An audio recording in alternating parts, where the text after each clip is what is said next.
Bonsoir Manuel Valls. Bonsoir. Merci d'être notre invité, l'ancien Premier ministre et député socialiste de l'Essonne. Vous avez appelé à voter pour Emmanuel Macron dès le premier tour. On va y revenir. Quand vous voyez Marine Le Pen, qui depuis 2 jours, très active à Whirlpool, hier donc à Whirlpool, ce matin au Grau du Roi, qui fait son meeting ce soir, est-ce que c'est elle qui a l'air de donner le tempo de cette campagne de deuxième tour? Je ne sais pas, ça je laisse ça aux commentateurs. En 2015, j'avais dit que le Front National était aux portes du pouvoir. Ça m'avait été reproché et je me suis engagé à l'occasion des élections départementales et surtout des élections régionales pour qu'on empêche le Front National de conquérir des territoires. Et maintenant que nous sommes au deuxième tour, après l'analyse des résultats du premier tour, certes, elle n'a pas viré en tête. Heureusement, Emmanuel Macron était en tête et ça représente, je l'espère, une espérance pour le pays. Mais elle a eu plusieurs millions de suffrages. 7,7 millions. 8 millions, plus qu'aux dernières régionales. Et nous voyons bien que le deuxième tour, c'est une confrontation. C'est une confrontation sur une certaine idée de la France, de projet contre projet, sur fond de fractures territoriales, sociales, économiques, générationnelles. Elle peut gagner. Mais elle peut gagner, bien évidemment. Rien n'est joué. J'entendais Jean-Pierre Raffarin il y a un instant ici, vous l'interrogiez. Oui, rien n'est gagné. Et c'est difficile. Et ça n'a rien à voir avec 2002. C'est pour ça qu'il faut prendre ses responsabilités. Et Jean-Pierre Raffarin, précisément, le faisait avec des mots très forts il y a un instant, et je n'ai rien à retrancher. C'est un moment très difficile pour le pays.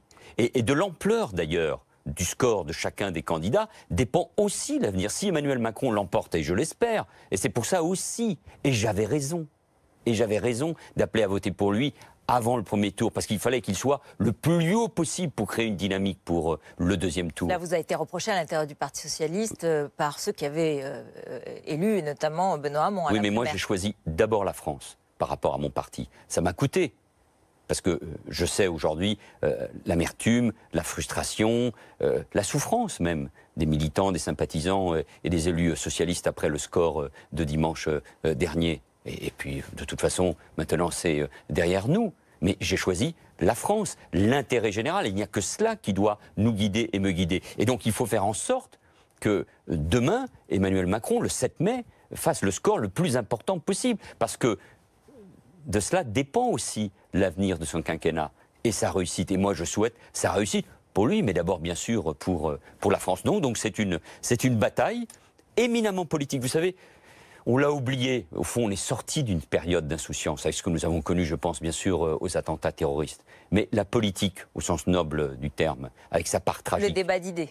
Avec le débat d'idées, mais aussi avec sa part tragique, a repris le dessus. On le voit partout dans le monde, avec l'élection de Trump, ce qui se passe avec Poutine, avec Erdogan, dans le monde d'aujourd'hui, avec la crise que l'Europe connaît, avec la sortie de la Grande-Bretagne. Donc notre propre pays connaît aussi cette part tragique. Donc ça n'est pas n'importe quoi, ça n'est pas une petite élection, ça n'est pas un congrès. Donc, ça n'est pas un congrès d'une formation politique. Vous avez l'air de critiquer quoi, le Parti Socialiste aujourd'hui, qui a l'air de regarder ça comme un congrès ? Tout responsable. Je suis frappé par le fait que en 2002, c'était une surprise, une mauvaise surprise qui était arrivée. Mais il y avait une mobilisation extraordinaire, une grande manifestation le 1er mai, des intellectuels, des journalistes, des responsables politiques, des syndicalistes qui avaient pleinement pris leur part dans ce combat. Aujourd'hui, non. Parce que, d'abord, nous ne sommes pas dans la même période, bien évidemment, parce que tout le monde est un peu tétanisé. Parce que le Front National s'est installé s'est installé. Oui, ça m'avait d'ailleurs frappé. Ça m'a d'ailleurs frappé déjà pendant la campagne de premier tour. Oui. Un parti comme un autre. Mais parce qu'en effet, il a grandi, parce qu'il a réussi à conquérir un certain nombre de positions et de territoires. Mais c'est là où il est beaucoup plus dangereux aujourd'hui qu'il ne l'était il y a 15 ans. Donc on ne peut pas hésiter. Quand je vois que certains hésitent, à qui vous pensez il y a des gens à gauche. Là, on a vu les lycéens qui défilaient, enfin pas les lycéens, certains lycéens tout de même. Qui disaient ni patron, ni patrie, ni Macron, ni Le Pen. C'est vrai que les jeunes, en 2002, ils défilaient contre Jean-Marie Le Pen. C'est pas parce qu'on est lycéen et jeune qu'on peut raconter n'importe quoi. Moi, quand j'avais 16 ans, j'ai défilé. Je me rappelle, en 1976, à Barcelone, c'était la première grande manifestation après la mort de Franco. C'était la démocratie, le respect de la démocratie et de la République. Aujourd'hui, on met sur le même niveau, à 16 ou 17 ans, Macron et Le Pen l'extrême droite, la tentation populiste et fasciste, avec un candidat progressiste qui porte un projet de réconciliation, qui a un discours bienveillant vis-à-vis des Français. On le met au même niveau. Jean-Luc Mélenchon, qui lui n'est pas un lycéen, un ancien lycéen depuis longtemps, qui met au même niveau aussi les uns et les autres et qui ne choisit pas. Mais quel message adressons-nous au pays des socialistes parfois?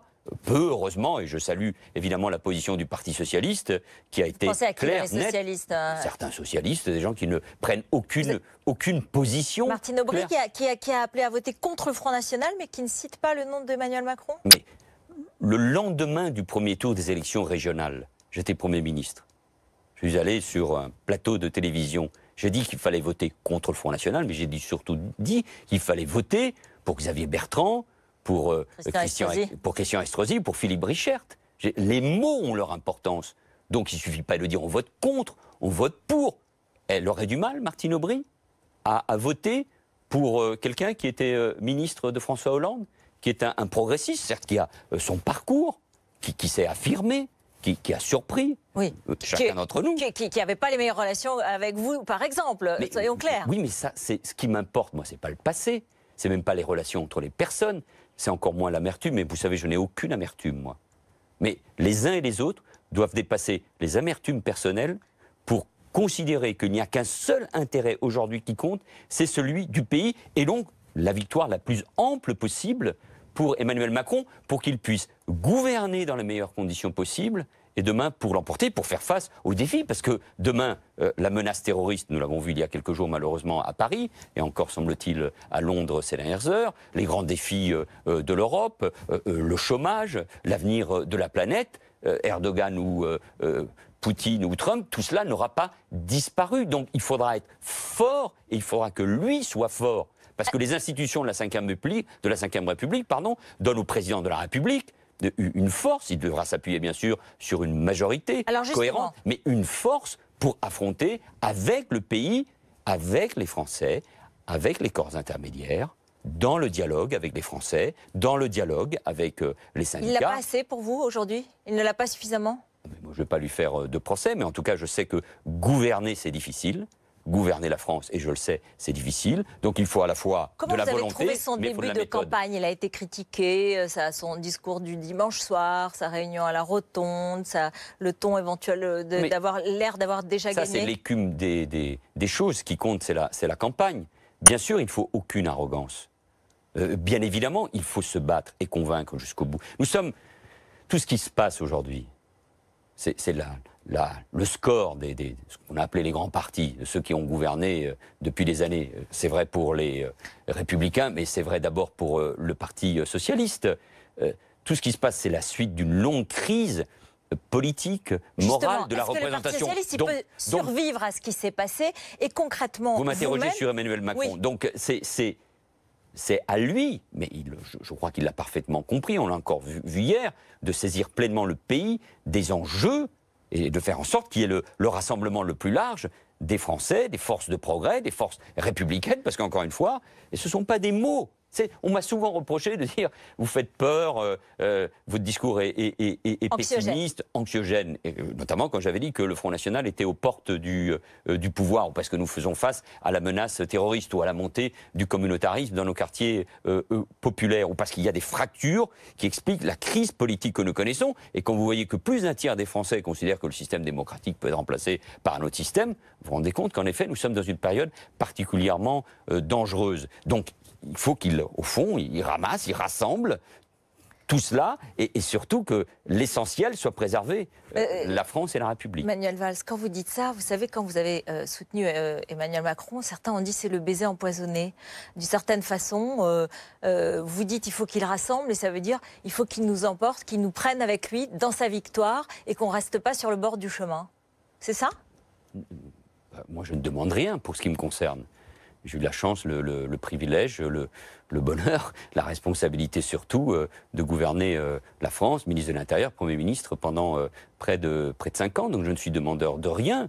Ce que je crois, c'est que oui, c'est que le camp du progrès, des Républicains, et c'est la force d'Emmanuel Macron, reconnaissons-le, pouvoir peut-être donner l'occasion, enfin, à des gens qui viennent de la droite et de la gauche, avec une volonté de renouvellement, avec une nouvelle génération qui doit bien sûr prendre aussi ses responsabilités, de travailler ensemble. Et s'il ne vous, Benoît Hamon disait dimanche soir que Emmanuel Macron était un adversaire politique.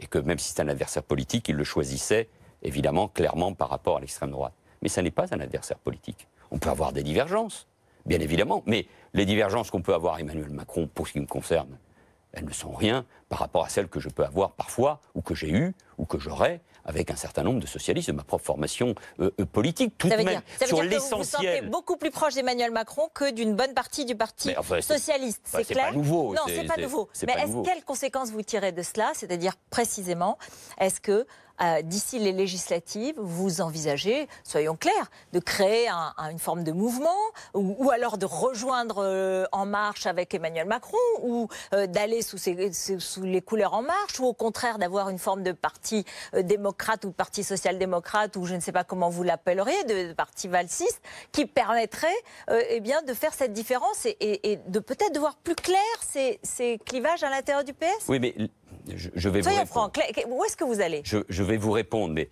l'essentiel, tout de même, entre ces deux tours, c'est la campagne. Et c'est faire en sorte que la victoire d'Emmanuel Macron, d'abord qu'elle soit là, qu'elle se traduise le 7 mai, mais qu'elle soit la plus large et la plus ample possible. Et donc, chacun a sa part de responsabilité. Et moi, j'en appelle à tous.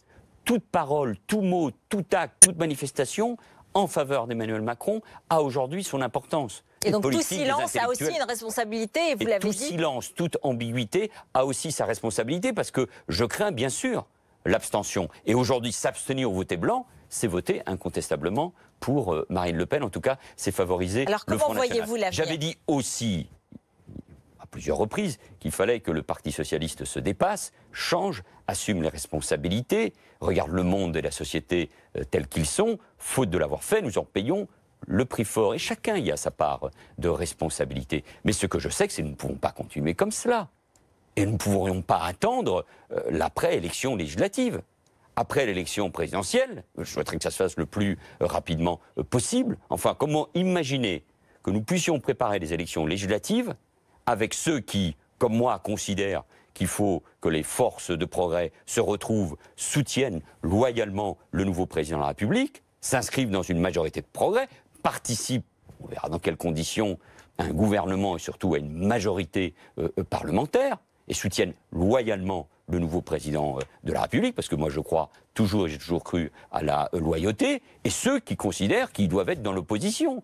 Donc ceux ça qui veut dire pensent qu'il faut soutenir Emmanuel Macron. Ça veut dire une scission à l'intérieur du PS, c'est clair. Et ceux qui aujourd'hui expliquent qu'il faut aller vers Jean-Luc Mélenchon, à la position ambiguë, et le mot est faible, concernant le deuxième tour de l'élection présidentielle, ou parmi nos alliés, les écologistes, qui veulent aussi un accord avec Jean-Luc Mélenchon. Mais tout cela ne va pas tenir un seul instant. Mais donc vous il faut une clarification. Après la présidentielle et avant les législatives, il faut qu'il y ait, peut-être alors du coup de la part d'Emmanuel Macron, une forme de constitution d'une majorité présidentielle dans laquelle vous seriez avec vos amis et peut-être d'autres à droite, des amis d'Alain Juppé. Emmanuel Macron, s'il est élu président de la République, et les étapes ont leur importance, surtout dans ce moment-là, aura une responsabilité qui sera de constituer une majorité présidentielle, un nouveau gouvernement, une majorité demain, je l'espère, parlementaire, parce que moi je ne crois pas du tout à cette idée d'un président élu dans le cadre de la Ve République avec une élection, avec une Assemblée nationale ingouvernable, ce que certains espèrent, et encore moins une cohabitation. Je pense que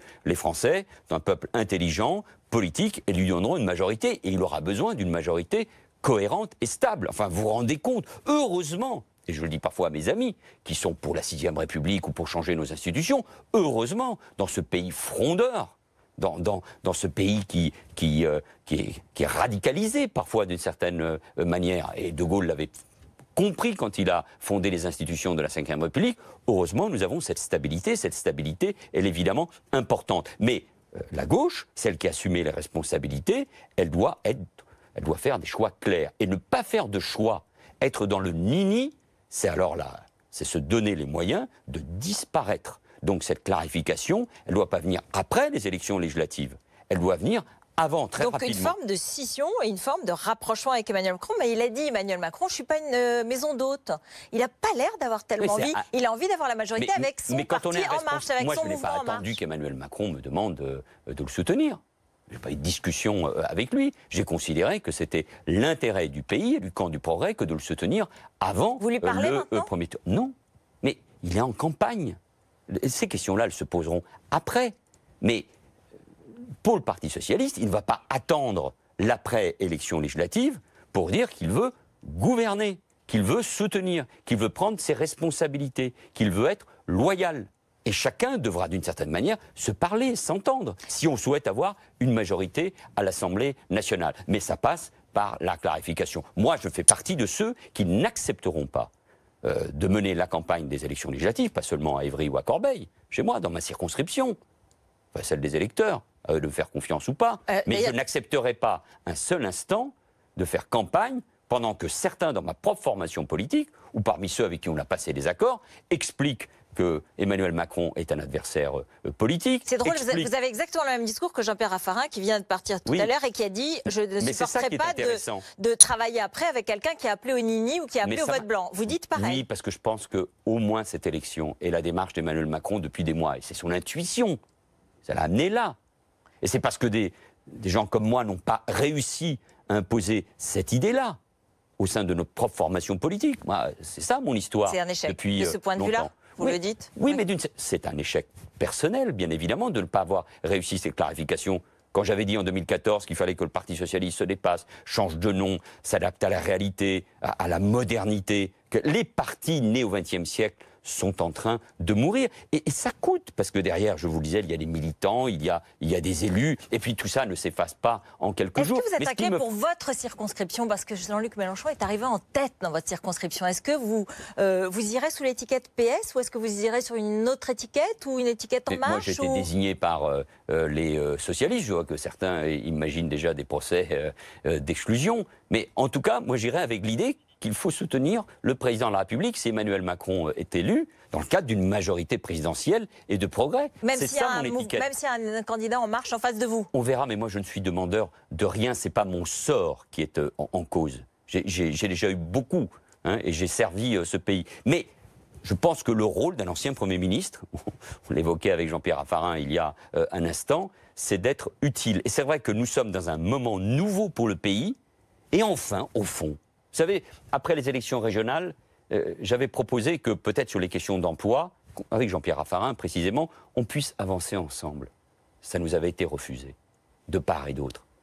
Alors que sur un certain nombre de sujets, on le voit bien sur la sécurité, sur la défense, je suis convaincu que sur l'environnement c'est possible, sur les questions économiques et sociales, on a besoin d'avancer ensemble. Et des hommes et des femmes qui, avec leur histoire, de gauche ou de droite, on ne va pas enlever notre identité, peuvent travailler ensemble, se priveraient de travailler ensemble. Mais ça nous a coûté cher d'écarter François Bayrou, le sectarisme. Il n'y a rien de pire que le sectarisme. Et donc là, de part et d'autre. Et donc enfin, il faut dépasser cela. Et en dépassant cela, nous dépasserons nos propres formations politiques. Et nous dépasserons le PS. Et donc il faut en effet dépasser cela. Et c'est, je crois, ce que nous devrons faire après le deuxième tour. Aujourd'hui, l'essentiel, c'est de battre Le Pen et de faire élire Emmanuel Macron le plus largement possible. Merci beaucoup d'être venu sur notre plateau. Manuel Valls, restez avec nous. C'est le 20h 2017 avec Alain Marchal.